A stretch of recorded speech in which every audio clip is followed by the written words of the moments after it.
Your Phil Steele Plus tour for the semifinals for the FCS championship game. Well, we're down to 4 teams, 2 games.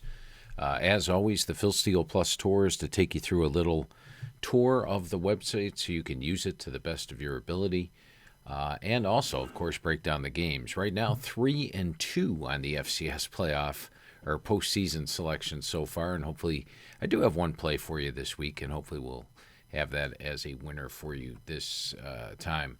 A couple notes for you. We're going to go over the FCS, but just a reminder, on the Phil Steele site, you can break down all of the NFL teams each time. Here's the Cleveland Browns just hosted the draft. There's all their rushing leaders, individual leaders, and they're all in there for each of the years that they have here for the NFL. At the very top, you can get the individual player stats. If you're into fantasy football, a lot of folks will find these very valuable. It tells you who gained what in what games during the course of the season. You can see the ups and downs, the ebbs and the flows of each and every NFL player. And then, of course, the FBS team pages loaded with information. Some team called Alabama just won the national championship. We have their complete draft history. Now, naturally, this year's draft is not in there yet. We'll have that in there soon, but it takes you back to every draft pick ever made by Alabama, all the way back to 1936. You might find that interesting. Also, it gives you the last 40 years' results. Now, this gives you every spread and every game since 1976, which is valuable. And also, right here, we started doing halftimes in 2014. And in 2004, we started doing halftimes. And we started covering over-unders on every single game in 2003. Back in 1999, 2000, 2001, etc., they just put totals on TV games. They were sort of testing them out. Then they put them on all the games in 2003. So that's when we would chart all the over-unders. So you've got complete over-under history since 2003 down here. You can tell who the coach was each year, what their record was, complete stats for every team, and that takes you all the way back to 1988 with those type of stats. You get, of course, the individual player stats, not only for last year, but each of the last 12 years.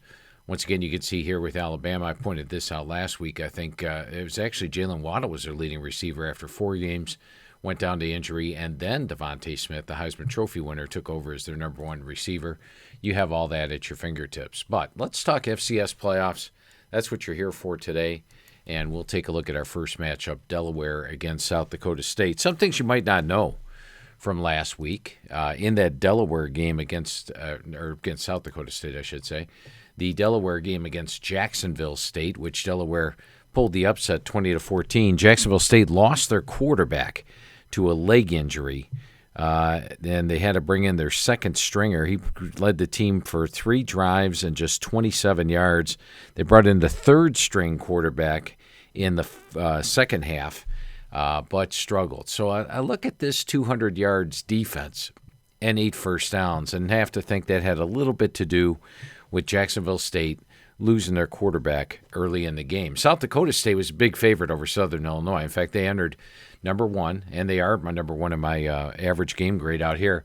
And once again, the average game grade, which I find extremely valuable, not only takes into account the final score of the game, but it also takes into account the strength of the opponent played as well as the yards. And you can see here, South Dakota State actually got outgained by 29 yards last week, which was surprising. Southern Illinois actually led that thing 20-7 with 22 seconds left in the half, but gave up a big kick return touchdown. And then big kick return, I should say, and South Dakota State got a field goal on the final play of the half. They scored 21 straight to open up the second half to lead 31-20. Southern Illinois threw an interception in the end zone in the third quarter, had a first and goal at the 1, and were stopped on fourth down. And then South Dakota State went 99 yards for a touchdown. At the end of the game, Southern Illinois was intercepted at the South Dakota State 9. So Southern Illinois could easily have won that game last week. South Dakota State not playing like a number 1 seed in that one. They did beat Holy Cross about what they were supposed to in the opener by 28. Delaware didn't play many good, strong teams during the season, and as mentioned, got here benefit of the quarterback injury last week to Jacksonville State. I think taking a look at this matchup, my computer's got South Dakota State winning this thing 25-11. And I believe South Dakota State's about an 8-point favorite for this game. If you look at the average game grades, 82.6 for South Dakota State, 75.7 for Delaware.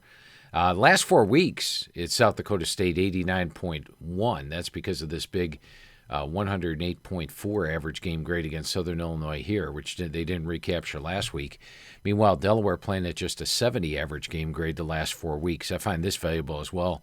You really find which teams are in good current form. So naturally, probably leaning a little bit with South Dakota State. Not impressed with either team, however, last week. Both could easily have lost. In Delaware's case, they were taking on backup quarterbacks.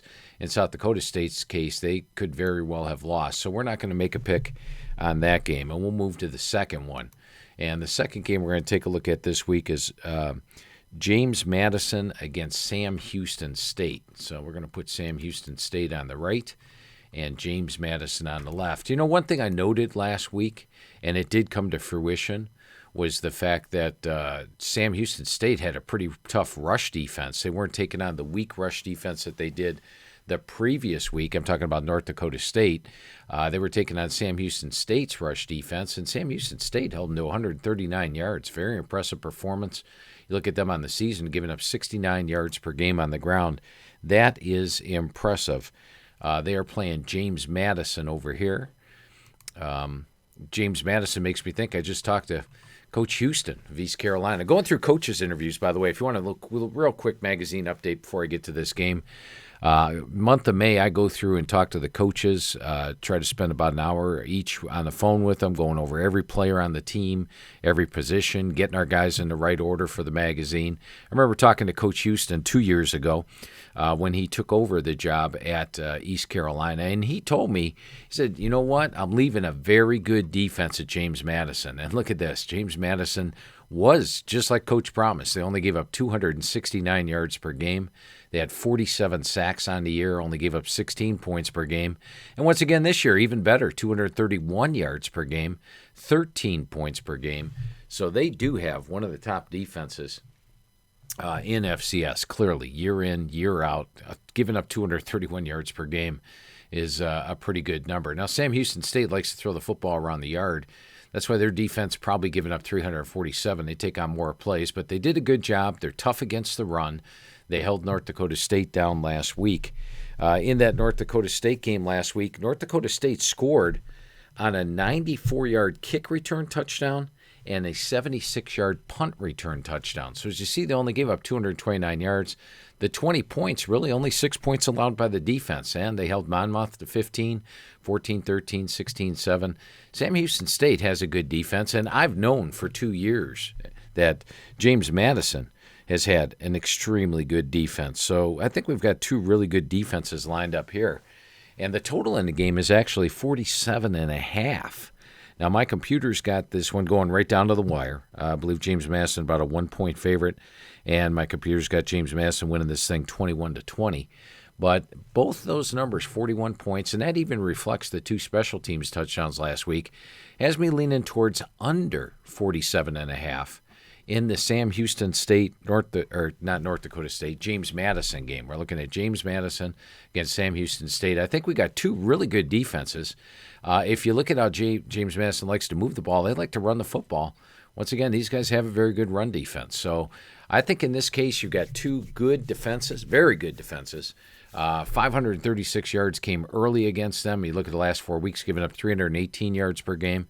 Meanwhile, James Madison playing very well. So 3-2 so far. We're going to throw one pick out at you, and that is going to be under 47.5 in the James Madison and Sam Houston State game. We got four pretty good teams left here. Should be a lot of fun watching the playoffs this week. Hopefully I won't be too caught up in the magazine next week to not be able to come back, but hopefully we'll come back next week and get you something on the final round of the playoffs. I hope you're enjoying the Phil Steele Plus. Remember, you can join Phil Steele Plus right now if you go to our homepage.